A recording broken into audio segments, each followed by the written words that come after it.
call for Poland. And just one, Indonesia.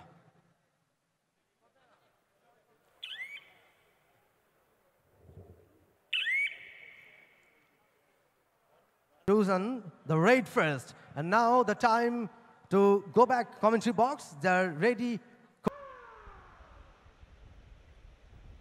দুটি দল প্রস্তুত হচ্ছেন। মেহেদী হাসান তার আম্পায়ার হিসেবে রয়েছেন। রেফারির বাঁশি প্রথম রেডটা ইন্দোনেশিয়ার পক্ষে। নাম্বার 17 তিনি থাকছেন রেডে।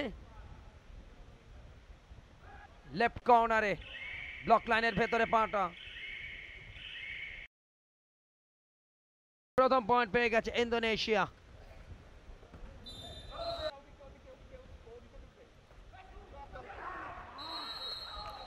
এডওয়ার্ড ডুয়ার ডাইরেক্ট অর্থাৎ লাস্ট দুটো রেটে কিন্তু কোনো পয়েন্ট নিতে পারেনি ইন্দোনেশিয়া। তাদের সামনে ডুয়ার ডাইরেক্ট, যার বাংলা অর্থ হচ্ছে করো অথবা মরো, হয় নাও পয়েন্ট না হলে পয়েন্ট দিয়ে যাও, যে কোনো একটা কিছু করো।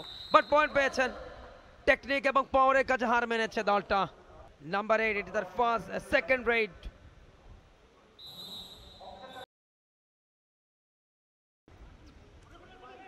এই মুহূর্তে চমৎকার গ্রিপ টাচটা দিয়েছেন।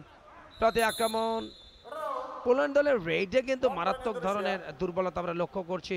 এটাকে অ্যাপ্লাই করা এবং যেখানে আই কন্ট্যাক্টটা খুবই ইম্পর্টেন্ট। দেখুন কিভাবে থার্ড ম্যাচে শ্রীলঙ্কা খেলবে কেনিয়ার বিরুদ্ধে এবং ইরাক শেষ ম্যাচে আজকে দিনে উগান্ডার বিরুদ্ধে মোকাবিলা। Indonesia 14, Poland 4। আরো একবার ব্লক। ফার্স্ট হাফের খেলা এই মুহূর্তে পয়েন্ট আসবে। একটা ভুল ডিসিশন ছিল ব্যাট খেলোয়াড়টি। এই মুহূর্তে আরো একবার সেই প্ল্যানিংটা তারা বাস্তবে রূপ দিয়েছে। এই মুহূর্তে মাত্র একটা পয়েন্টে পিছিয়ে এবারে অহেতুক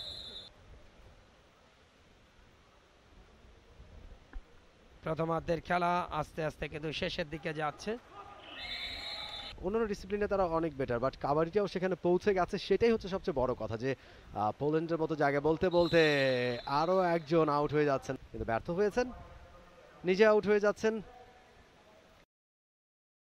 তারা সেগুলো ইমপ্রুভ করার চেষ্টা করছে এবং পোল্যান্ড এবার কিন্তু পোল্যান্ড অল আউট হয়ে যাওয়ার শঙ্কায়। রেইডার আউট, অল আউট হয়ে গেল পোল্যান্ড। তবে একটা বোনাস পয়েন্ট তারা পাবে, কিন্তু পেয়েও লাভ নেই।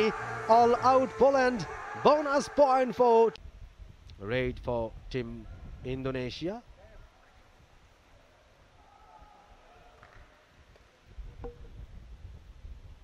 Indonesia 26. Oh, successful raid.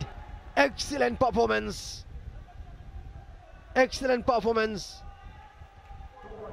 Christian Kamil, Poland raider. 4টা মিনিট কিন্তু পার হচ্ছে দ্বিতীয়ার্ধের। 20-40 মিনিটের ম্যাচ, মাঝখানে একটা 5 মিনিটের ব্রেক থাকে। একটা পরিপাটি আয়োজন চতুর্থবারের মতো আবারও রেইডার এক্ষেত্রে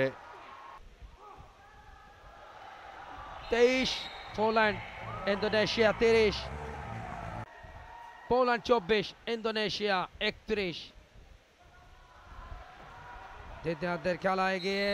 এই মুহূর্তে পোল্যান্ডের অ্যাটাক, তার বাম্পারটা ধরেছিলেন খুব ভালোভাবেই। বোনাস পয়েন্টটা কনফার্ম হয়েছিল কিনা সেটা নিশ্চিত হওয়ার জন্য রিভিউটা নেওয়া হয়েছিল। একেবারে একেবারে বোকার মতন, অনেকটা বোকার মতো বক লাইনের ভেতরে পা চালিয়েছিলেন, দুজনকে বিট করেছেন। শেষ সময় পর্যন্ত লড়াই করবে পোল্যান্ড, সেটার ইঙ্গিত দিচ্ছে তারা। মাত্র 4 পয়েন্টের ব্যবধানে তারা পিছিয়ে। 37 মিনিটের খেলা। আরো একবার try try try try try try confirm.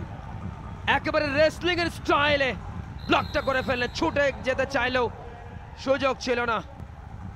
দেখুন সুপার ট্যাকল পয়েন্ট, জাম্প করে বেরিয়ে যাওয়ার চেষ্টা। প্রথমে ধরলেন জোড়া পায়। দ্বিতীয়ার্ধের খেলাটা খুব একটা বেশি সময় বাকি নেই।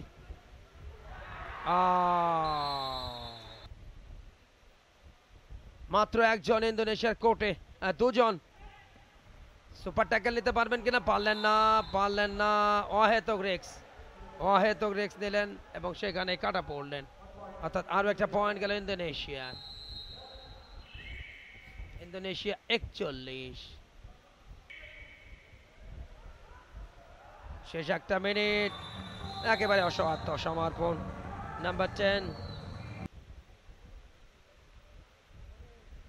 এবং সেই সাথে অজিত কুমারের লম্বা পাশে 46-39 পয়েন্টের ব্যবধানে